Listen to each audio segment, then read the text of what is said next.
Hey guys, have you ever wondered what it takes to become a coach? Well, you are in for it today. Denise Vernieri is on with me, and she is one of the graduates of our Life and Leadership Coach Training Program. She has gone on to have great success in her coaching business, not only as a coach, but running masterminds, as well as having her own podcast. So sit back, relax, and enjoy it for this episode of the Mindrise podcast. And be sure to leave us a review and subscribe over at Spotify, Apple, YouTube, and Google Play. Thanks.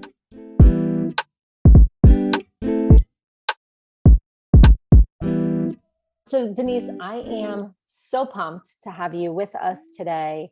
I feel like I've known you in wearing many hats in your lifetime. And I'm really excited to have you on with us today to talk a little bit about your journey. And one of the things that I think has stood out to me the most about you, and I'm pretty sure I've said this to you before, but I'll just say it for everyone to hear, is that you never gave up on your dream. And though you had to work toward and wait is a tough word, but for a while, you didn't give up on wanting what you want that is now your reality. Despite, Yeah. right? Despite like curveballs or, an easier path to be on, like easier, so to speak, to be the one that you were already on. But instead, like you stayed the course in following your dream. And I think that that's something that for many of us, we can sometimes dismiss, right? Like, oh, that's just a dream. Oh, that's for someday. But you made that someday your reality. Yeah. I think the dream started a very, very long time ago because I think deep down inside, I always wanted to be an entrepreneur. I always wanted to have my own business. And, I kind of fell into, I don't want to call it a trap because it was just where I was at. It was kind of what I grew up with where, my parents gave us very good, advice as most parents will do. It comes from their heart and it's meant well. But, my parents are from Puerto Rico. And, when my parents were trying to get jobs and stuff, it was a different time. And my father became a police officer in New York City. And, for them, it was really like the golden ticket and it was a city job and it had a pension. So of course, like when they were giving their children, direction, that's kind of what they said, get a city job, you'll have a pension, a 401k, or, it was like become a doctor or a lawyer, a teacher, a nurse. And it was like, that was the only four professions that like they knew. Sure. So I became a teacher. My sister became a nurse. And, I think I was teaching for a few years and I had been doing yoga for, I think since I'm like 17 or 18 years old.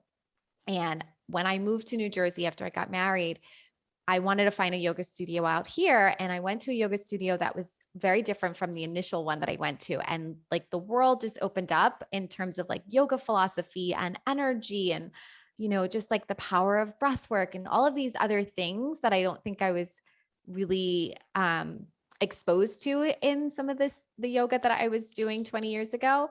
And it kind of just ignited this passion in me to learn more. And I had the thought one day, like, oh, I would love to work with people through the modality of like breath work and yoga and Sure. using like philosophy. But I was a teacher at this point and a mom, and we bought a house and we had like a mortgage. And, I think that like the dream had just been always there, but because of just what I was taught growing up and what I saw modeled for me, it never dawned on me that I could be an entrepreneur, that I could do this. And Right. right, like over Right. time, though, what happened was that inkling, that like yearning, like that soul knowing, it never left. Like it's been there the whole time. And so I think it was maybe no, it had to be more than that, like 5 or 6 years ago. I just was like, I really just don't want to teach anymore. I love teaching, but there's a lot of things in the profession that have changed. And it was just really out of alignment for me. And I just thought to myself, like, what if I actually grew my business? Like, I had had a side business as a yoga teacher and a wellness coach for a while, but it was like a hobby. It was like my side thing that I just didn't, because I didn't believe, right? Like, I didn't put the same type of attention on it. And really the mindset shift that happened was when it just dawned on me one day, like the only reason why I haven't grown it is because I'm not really seeing it as a business. I've been seeing it as like Right. a hobby, like a side thing. Right. And I Yeah. asked myself the question, like, what if I actually started treating this like a business? Like, what could happen? And that just changed so much for me because I got curious. And as I Right. got curious and started approaching the work I was doing while still being a teacher and, what I was doing in my business, I made different decisions. I started like, investing in myself, like, hiring a coach and doing a coaching certification and, just investing time and energy to grow it. And it Right. grew. Right. And then, I was teetering both. So I had one foot in the full-time career, one foot in the business. And at some point it got to the point where I really had a decision to make. Do I want to keep doing this or like, am I really ready now to like step into full-time entrepreneurship? And that's what I did. So I taught for 17 years as a New York City teacher and I grew my business on the side. And now I'm full-time in my business. And yeah, like it was waiting. You could call it waiting.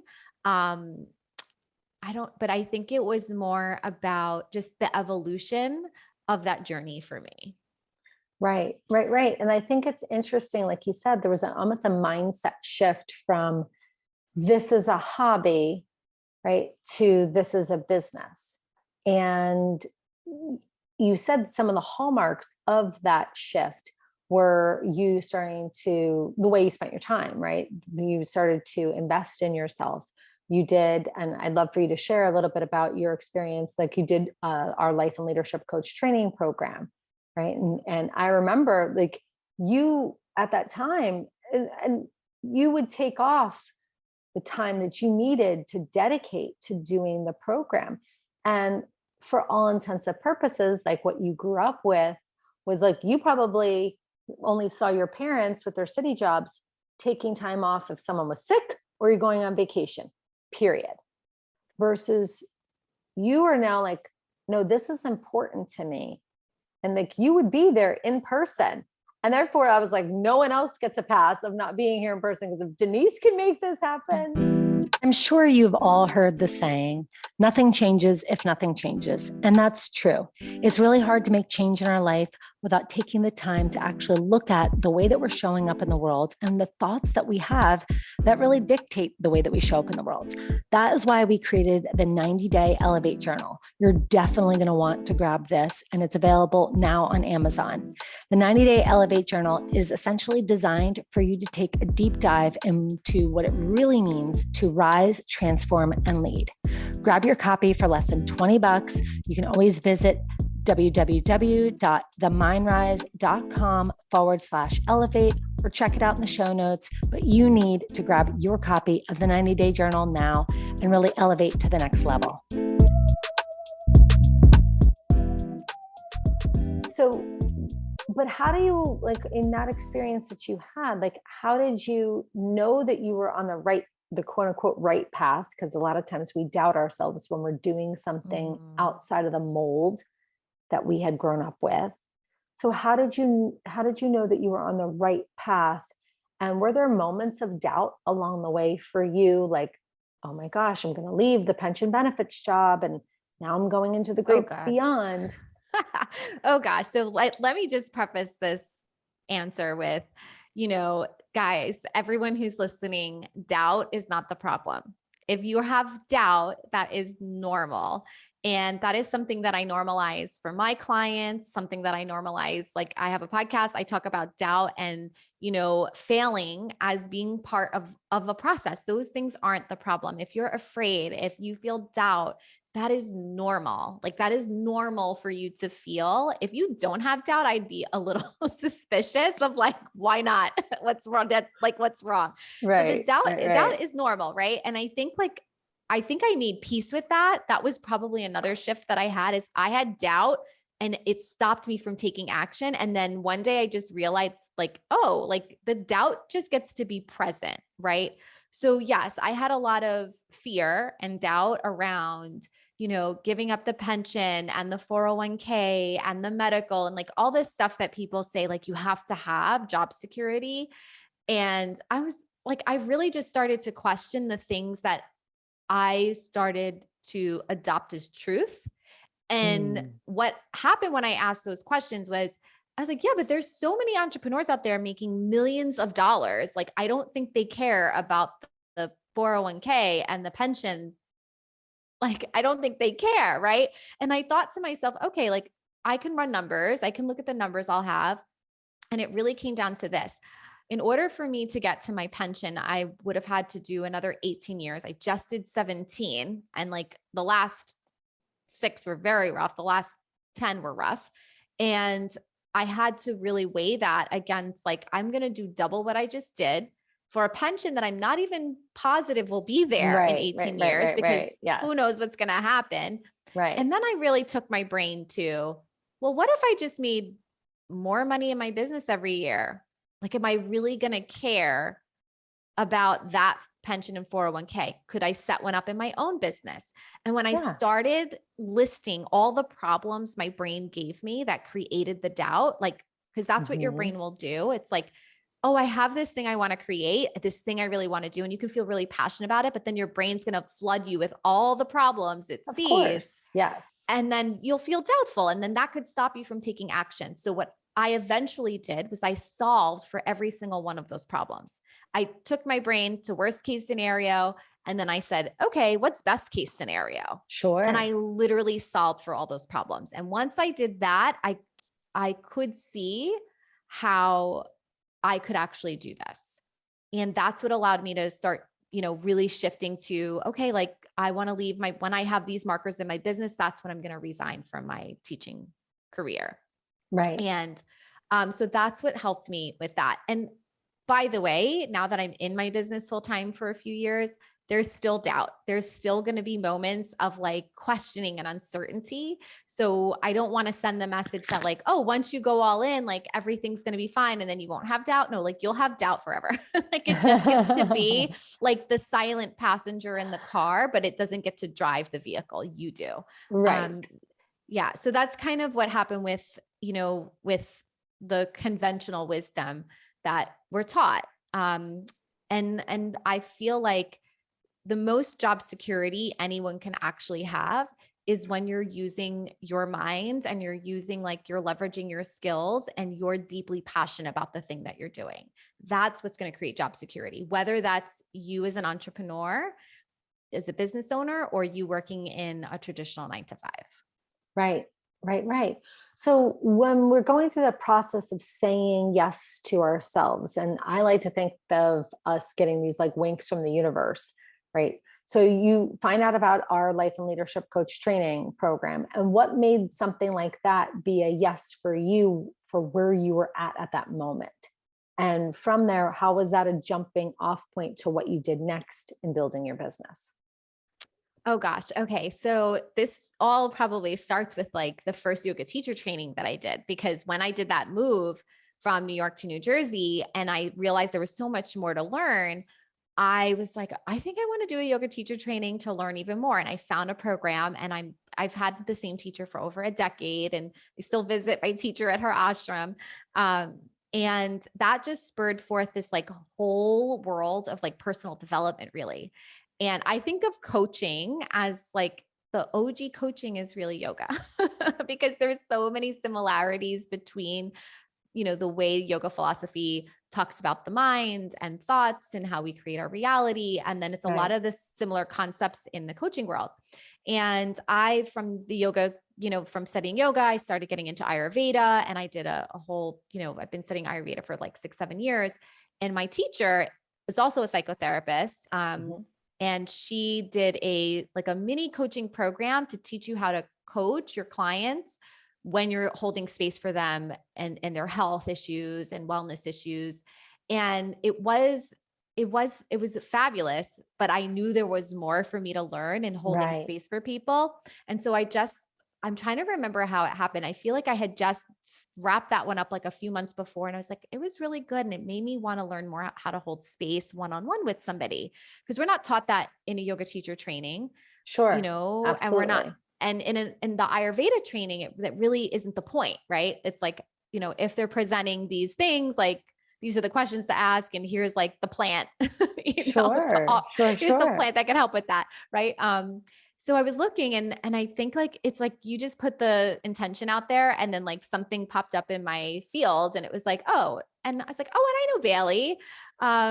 We had already crossed paths a few times, and I started looking into it. And I think it was like a pretty quick thing. Like, I had put the intention out that I wanted to learn more on holding space for people and coaching. And, I had all this language of yoga philosophy, but I didn't know how to like translate it yet into just like, just very simple language. And so when I saw your program, I was like, oh, this is the program. This is it. And then that was that. And then I did your coaching program, which was amazing. It really gave me a lot of the foundation to really go out there. And, I was very good in the yoga community, but I wanted to do more life coaching. And I think that your program really prepared me and gave me the confidence to be able to go out, start putting myself out there as Right. a life and wellness coach, not just a yoga teacher, and, with Ayurvedic, stuff in her back pocket. So that really worked for me at that point. And then Right. after that, I think like the whole coaching world opened up. I was like, Absolutely. I mean, I remember having a conversation with you. I was walking. I remember I was like out on this walk. I think you texted me a question, and I was like, all right, I could hop on the phone. Phoebe was young. She was still in a stroller. This had to be at least 2 years ago.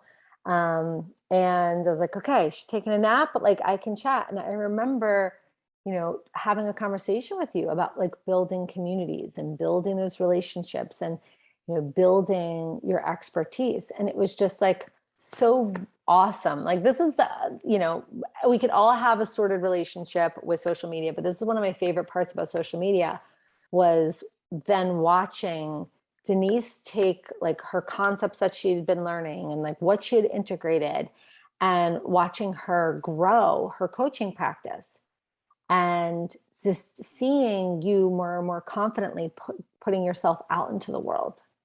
I thought that was fantastic and just so powerful.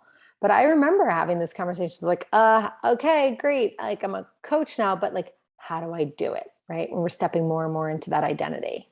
yeah. And I think that was still like the place where I had this whole thing about social media for so long. I was like, I'm going to just say it because it's like, it's embarrassing, but I'm gonna say it anyway. So when I first started teaching yoga, like, guys, like, there was no Facebook or Instagram, like I'm dating myself, but, and then even when it came out, I was just like, oh, like yoga teachers aren't on social media. Like, I had this whole thought, like a true yogi, like, wouldn't do that. It was like, oh God, I was so like jaded. It was like holier than thou. And then I remember it was before the pandemic, and I really wanted to help more people. Like, I could Right. see the need for the work that I was doing with my clients. And I had moved into yoga teacher mentorship. So I was mentoring a lot of yoga teachers with their craft, and I'm part of yoga teacher training still to this day.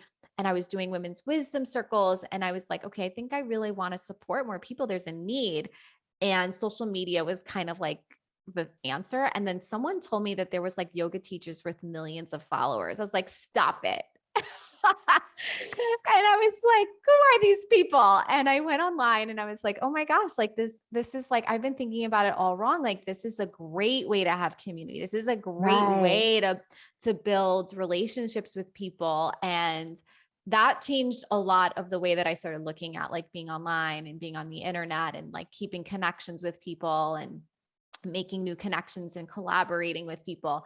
And from there, I started like dabbling in getting online and all that. And I kind of got over myself. But yeah. And then I worked with a business coach. I've worked with an energy worker. So I've done a lot of the internal work. I've invested in myself into other containers that, if I felt like there was a gap or there was a place for me to grow, like I wasn't Sure. shy about getting the support that I wanted, the support that I felt that I needed, and investing in myself in that way.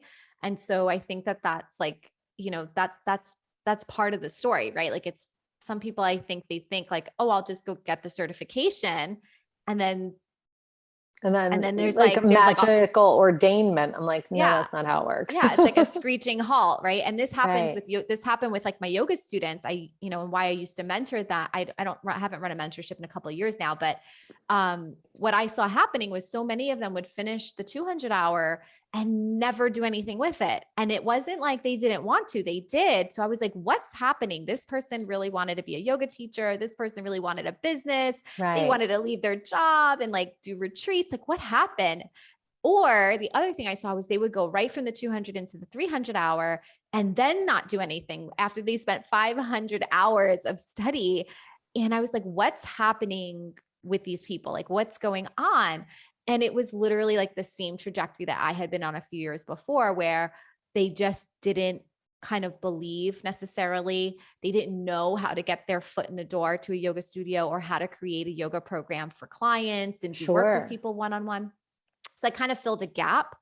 And, that's now what I do with, people who are working full time and they want to be an entrepreneur. So, basically I became a business coach kind of, I don't want to say by accident, but in a sense, my business has just evolved. I've just been responding to what, people are coming to me for, and I'm seeing the gap. And then I'm positioning the work that I'm doing based on my own experience, based on what I have learned, and based on what my people need. And then I create offers from a place of like deep service.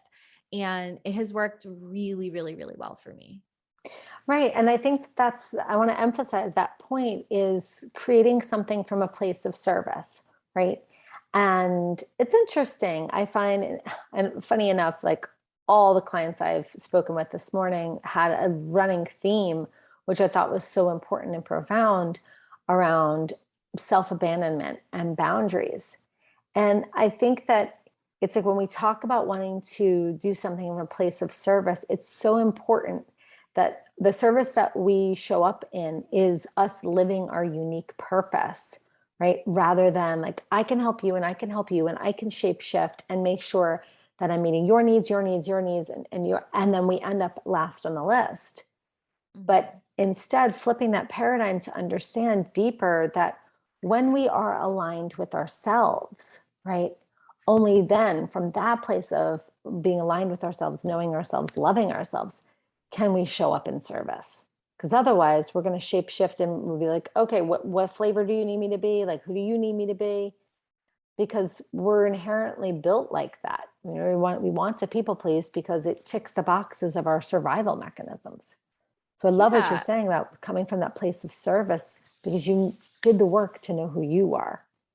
Yeah. And I think that I think we know who we are. I think we all come into the world knowing our purpose. And then what happens over time is social conditioning, right? Like we're told like what's possible based on someone else's limiting perspective, right? Oh, sure. Our communities, our parents, our family members and friends, like they project onto us their own experience and then we adopt that as truth. And so what happens is we stuff down, especially, the people that I tend to work with are visionaries, they're creatives, they're really heart-centered service oriented people. They stuff all that down in pursuit of what like is really someone else's dream, might have been their father's dream or their grandmother's dream rather Right. than truly like what they wanted to do. Right. And one of my core philosophies that I teach my clients is about being in alignment, that you can create a business that's in complete alignment with who you are, like what you've come in this life to do. I call it's your sacred work and you know it. To have programs and offers that are completely in alignment with like your zone of genius, like your unique brilliance, to be Right. able to, create a life that is also in alignment because you're doing work. You have a business that is allowing you to create a life that's in alignment. So like we defy rules all the time in my containers because it's like, we don't need to work 40 hours. Who made that up?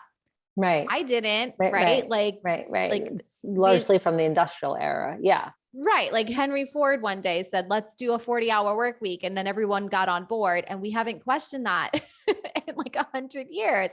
So, what would it look like if full-time was 20 hours and you got 20 hours back in your life to be able to do the things that nourish you, right? Because Sure. it's about not just being in alignment with your purpose, but also being in alignment with like how you really do want to live your life. And I think you can create all of those things. And that might be a stretch for some of your listeners, but I hope I'm planting the seed.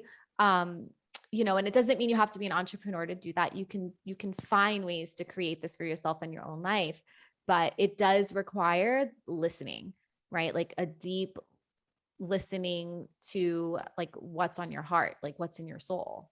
Right, right. And I think that you're right.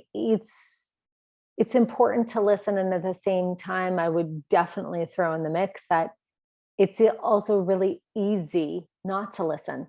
It's easy to go to our default setting. It's easy to drink the Kool-Aid of the programming that we have been offered, belief systems that aren't ours around work, around money, around relationships, around health. And until we do start questioning the path that we're on and saying, is this aligned for me? Is this mine? I think that it's very easy for us to live in a reactive modality. But when we do start to listen and create that relationship with ourselves, that we're not only just listening to the words or the feelings that we're having, and then thereby believing that that we're in a struggle, but then instead believing that there's possibility, like believing that we can see our strengths, believing that there is an alternate ending, so to speak. I think that you're right. I think that it then lends itself to us growing as people. Yeah. And you know what?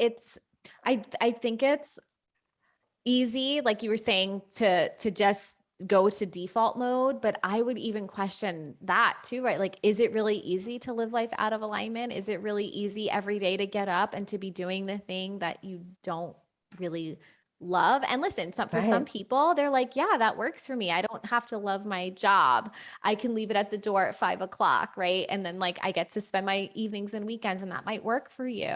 But Right.